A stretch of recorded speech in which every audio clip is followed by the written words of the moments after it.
नमस्कार, जय जिनेंद्र। भविष्यम की तरफ से मैं आशीष पाटनी आप सभी का अभिवादन करता हूं। दोस्तों, सबसे पहले तो बहुत बहुत शुक्रिया, तहे दिल से धन्यवाद कि आपने हमारा लास्ट वीडियो जो नमोकार मंत्र पर था उसको आपने खूब पसंद किया और वो देश भर में वो वीडियो घूम रहा है। इतनी खुशी हो रही है उस वीडियो के वायरल होने पर कि हमारे इस छोटे से प्रयास से यदि कोई भी व्यक्ति नमोकार मंत्र का सही उच्चारण करना सीख गया तो हमें लगेगा हमारा प्रयास सार्थक हो गया, हमारा स्वप्न साकार हो गया, हमारी छोटी सी मेहनत को भगवान ने बहुत बड़ा परिणाम दे दिया। कई मंत्र जाप करते समय हमसे क्या क्या गलतियां हो जाती हैं। दोस्तों, जब भी हम नमोकार मंत्र का जाप करते हैं हम सामान्यतः माला के द्वारा जाप करते हैं, राइट। उस माला में 108 दाने होते हैं। अब दोस्तों, हमसे गलती क्या हो जाती है? सबसे पहली गलती, हम किसी भी व्यक्ति की माला उठाकर उस पर अपने मंत्र जाप करने लगते हैं। हम अपने परिवार के किसी भी सदस्य, भाई, वाइफ या कोई और रिलेटिव की माला उठाते हैं, उस पर हम मंत्र जाप करते हैं और हमें लगता है हमने मंत्र जाप कर लिया। हम मंदिर जाते हैं, मंदिर में मालाएं टंगी रहती है, हम उस माला में से एक माला उतारते हैं, हम मंत्र जाप करते हैं, हमें लगता है हमारा मंत्र जाप कंप्लीट हो गया। नहीं दोस्तों, एक बात हमेशा ध्यान रखना, माला आपकी खुद की होनी चाहिए, माला आपकी लाई हुई होनी चाहिए, माला आपके स्वामित्व की होनी चाहिए। उसी माला पर आप मंत्र फेरेंगे तो ही वो परिपूर्ण कहलाती है। क्योंकि जब आप मंत्र फेरते हैं तो आप शब्द नहीं बोलते हो, आप सिर्फ मंत्र नहीं बोलते हो, आप उन मंत्र रूपी शब्दों को जागृत करते हो। तो जागृत मंत्रों को दूसरों की माला पर क्यों? कभी नहीं करना चाहिए, अपनी माला स्वयं लाना चाहिए। ठीक है, अब गलती नंबर 2, जब हम माला शुरू करते हैं, मंत्र जाप शुरू करते हैं, क्या हम ईश्वर से उसकी आज्ञा मांगते हैं?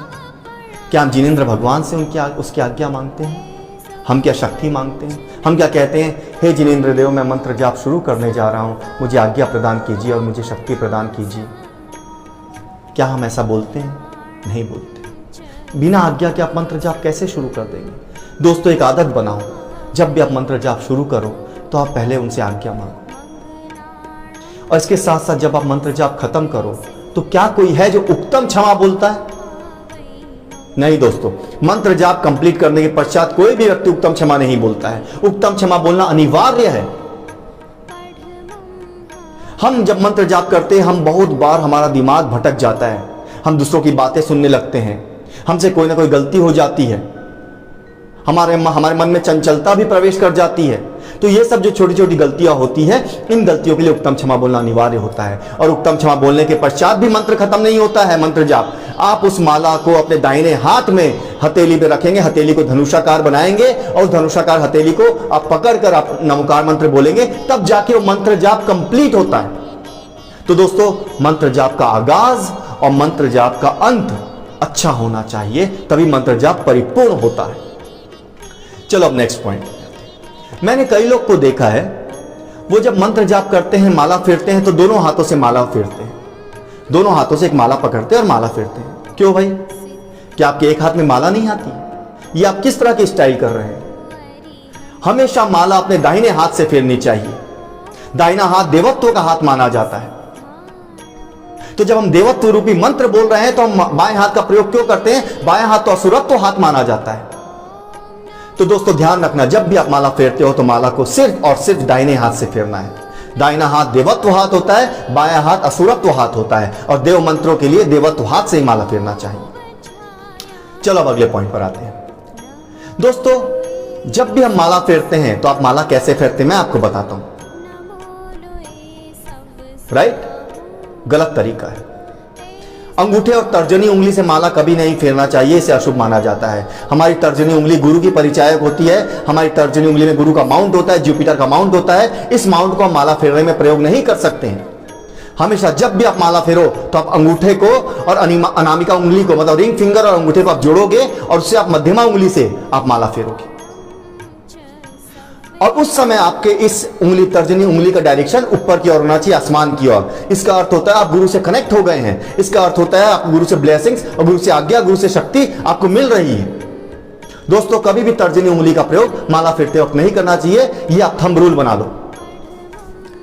अगली गलती, जब हम माला फेरते हैं, हम कई माला फेरते हैं, हम एक ही माला नहीं, हम कई मंत्रों की माला फेरते हैं। हमारी माला जब मंत्र जाप खत्म हो जाता है, हम अगली माला फेरना शुरू कर देते हैं। दोस्तों, माला में जो सुमेरु पर्वत होता है ना, जिसे हम सम्यक बीज कहते हैं, सम्यक ज्ञान, सम्यक दर्शन, सम्यक चारित्र, 3 मनके होते हैं, उनको लांघना नहीं चाहिए। उन 3 मनकों को क्रॉस नहीं करना चाहिए। हम एक माला खत्म करते हैं और अगली माला फिर से चालू कर देते हैं, वहीं से गलत बात है। यह अशुभ माना जाता है। आप में कोई अधिकार, कोई शक्ति, कोई पावर नहीं है कि आप सुमेरु पर्वत को, आप सम्यक बीजों को लांघ सके। क्या करना चाहिए? आपकी जब एक मंत्र जाप खत्म हो, आपको उस माला को हाथ में रखना चाहिए, उत्तम क्षमा नमोकार मंत्र बोलना चाहिए, फिर से अगली माला चालू करना चाहिए। दोस्तों, अब अंतिम बात, मंत्र जाप में हम सभी माला का प्रयोग करते हैं। हम जो माला का प्रयोग करते हैं उसमें भांति भांति के मनकिल हो सकते हैं। रुद्राक्ष हो सकता है, कांच हो सकता है, स्फटिक हो सकता है, सोना हो सकता है, चांदी हो सकता है, किसी भी तरह की माला हो सकती है, कॉटन भी हो सकता है, कपड़ा भी हो सकता है।